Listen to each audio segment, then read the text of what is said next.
Welcome back to Living Well. Service members in Afghanistan would have a hard time training and mentoring Afghans if it weren't for so-called language assistants, what you and I would call translators. Yeah, Living Well's foreign correspondent, Airman First Class Kellen Carr, Penny's son, in his final dispatch from his deployment to Afghanistan, sat down with one such LA during a mission in the northern regions of the country. Here's his heroic story. Afghan interpreters are frequently targeted during insurgent attacks, which makes most avoid the camera. But that's not the case for Ranger Eric. I was their target and I was hit by the 40 mag grenade in my chest, but I was lucky. It didn't blow up.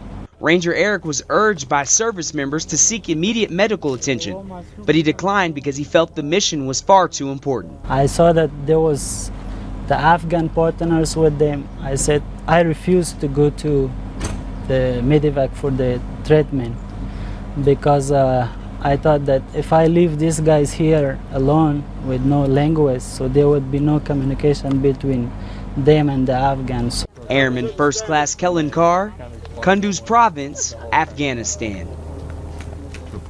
The reports are incredible. We're just telling We're Penny, so proud. to be honest, I've known her son for a long time, and I love all our reporters, but everybody starts off, green and having to learn a lot, and he just blew us all away. And this was his last report, and it's amazing the stories that he's been able to get.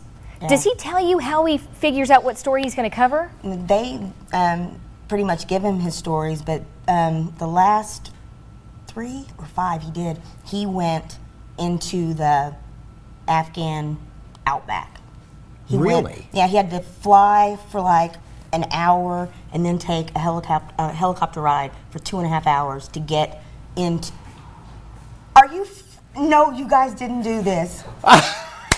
We did do it. We did do it. We did it, and it's okay to cry. Because it's making me cry. Oh, this is wonderful.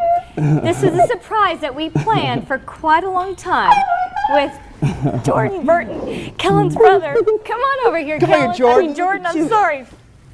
And Penny thought she was picking her son up on Monday, but he's home.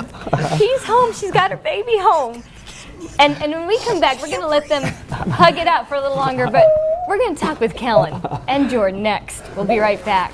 This is priceless. No way.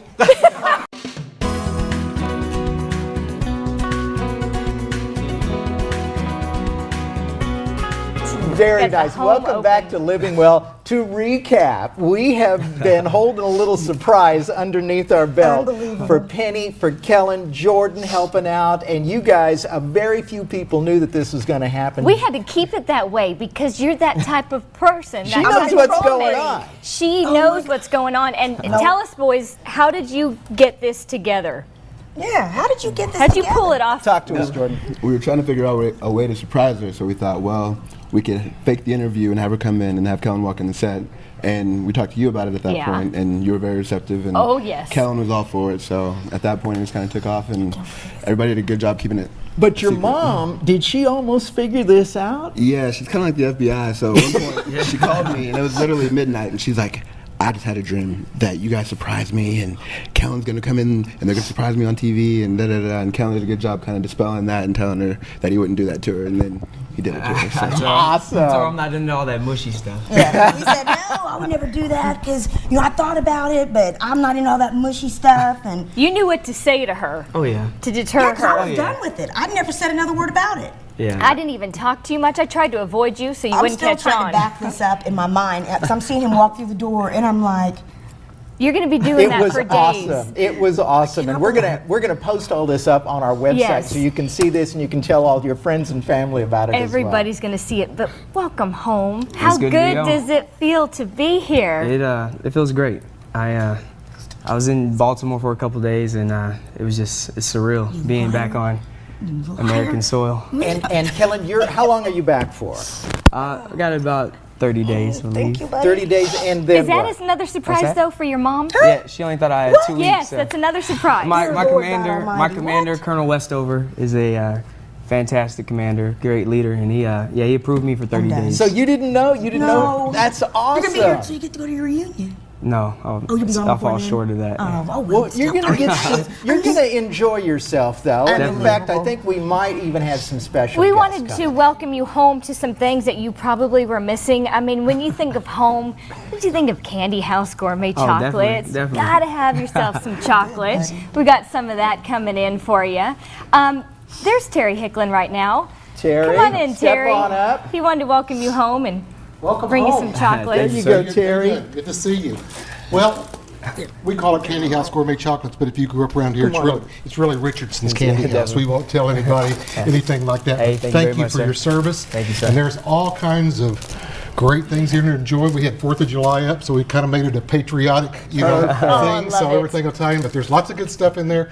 And welcome home, and congratulations, Mom and brother. And I'm just glad to be able to share this with you. There's some comfort food for you. There you go, Terry. Thank you so Thank much, you so Terry. much. Very much, sir. We appreciate it. There's another thing. I know that when you are here and you're not with your mama and your brother, you live at another place called Hackett Hot Wings. Oh my God. And they love talk Hackett's. about you like you're another son of theirs. Yes. And Floyd Hackett, who is on his way in here with a little treat, he said that he remembers talking to you for a long time about going to into the Air Force. Definitely. What was it that made you want to join?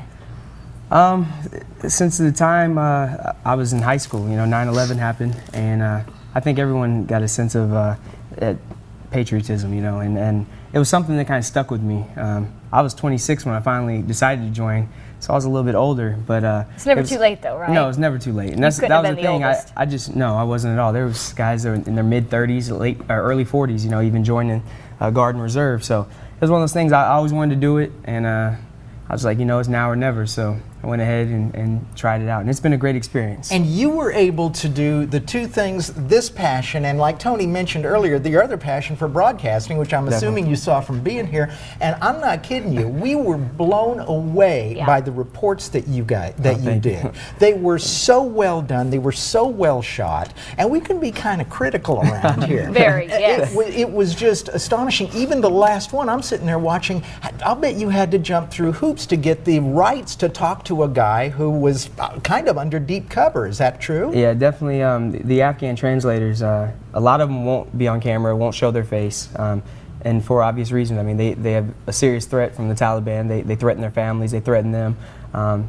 Eric, in particular, he was brave. I got to talking with him, and he had a phenomenal story. And I said, hey, would you like to talk about it? And I said, I can blur you, whatever. And he goes, no, I'll do it. I loved it. It And was a great story. Yeah, he was all for it. So that guy is a true hero. We think about the U.S. soldiers and the airmen and sailors, Marines being heroes, but there you have an Afghan man who protected a U.S. soldier.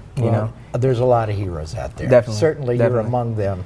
And I think Jordan was a hero for helping put this entire thing together. I think Yeah, he did a good job. I think He he did a needs to great work job. for the CIA, although maybe he already is, and Yeah, we you just don't never know about it. I want to hear some of the things that you will never forget, some of the surprises over there that maybe you really enjoyed when you left.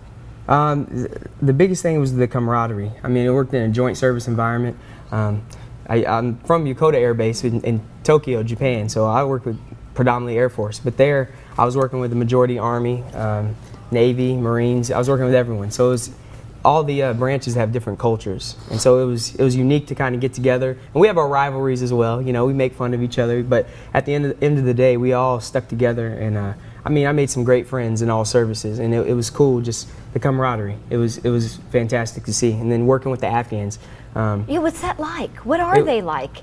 The Afghans, they're very motivated and prideful people. Are they appreciative of what you're doing? Definitely. That's like with Eric. When I sat down with him, he told me stories about when he was 13. A Taliban soldier, beat him up in the middle of the street for his hair being a little too long. And he said from that day on, he knew, he didn't want to be a part of the Taliban. So when the Americans came through and the U.S. and coalition forces came through and got the Taliban out of there, it was an easy decision for him to side with them. And a lot of them have the similar stories. It's not that they like the Taliban rules, just they didn't know anything different. Right. So, now they see the women's rights, is something that's big right now. The Afghan women, they're getting voting rights. They had their first Afghan female pilots, and they're really enjoying that. They're enjoying these liberties that everyone else enjoys. Wouldn't be there without you guys.